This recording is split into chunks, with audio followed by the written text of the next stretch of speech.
Maghuhugas ng plato. Maghuhugas ng plato.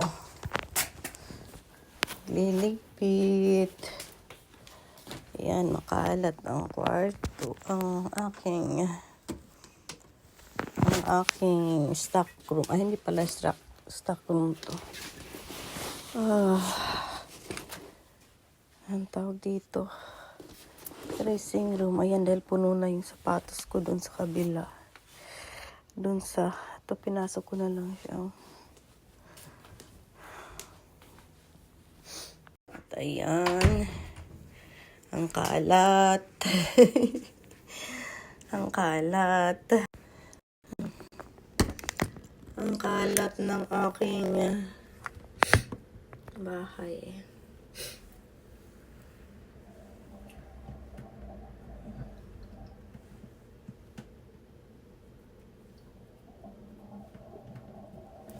Taba-taba ako dito saan.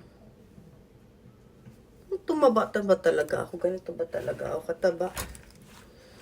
Taba ako. Hindi na ako nagkikilo eh. Hindi na ba ako talaga kataba? Sa camera lang.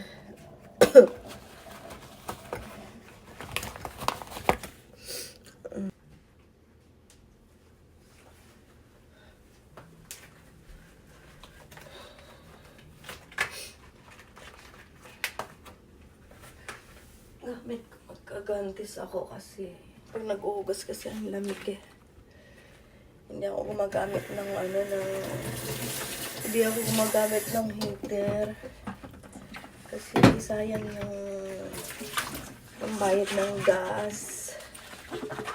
Kaya tiis-tiis sa malamig. Pag magkain lang yung aking pinagkainan, saka lang ako gumagamit ng heater. Pero naka-gloves naman ako eh. Para hindi malamig yung kamay. Sobrang sakit kasi sa kamay kapag malamig yung tubig.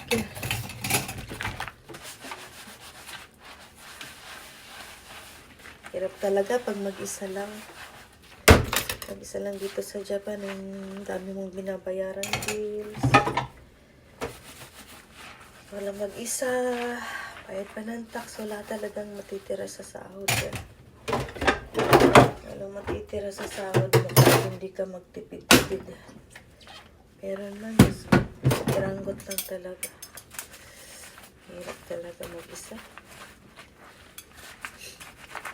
Mas ano pa nga eh, maswerte pa yung mga OFWs kasi yung buong sahod nila isang buwan. Ano talaga nila yun, naiipon. Hindi kagaya yung nakatira ka dito sa resident ka sa bansa, sa isang bansa. Hindi hirap. Buti kung may kasama ka talaga sa buhay kasi dalawa kayo share ng bayarin. Mas mabilis pag kagaya ako ng ganito, mag-isa lang ako. Diyos ko mayo. Kaya minsan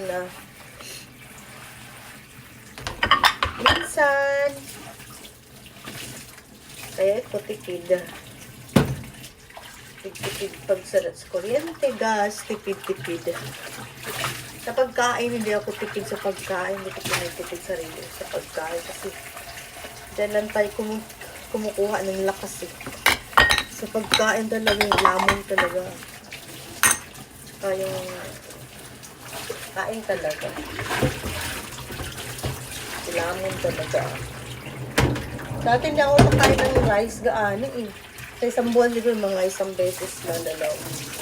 Eh, punta yung asawa ko dito. Asawa ko nagpunta dito last year. Umuwi siya, kakauwi lang niya nung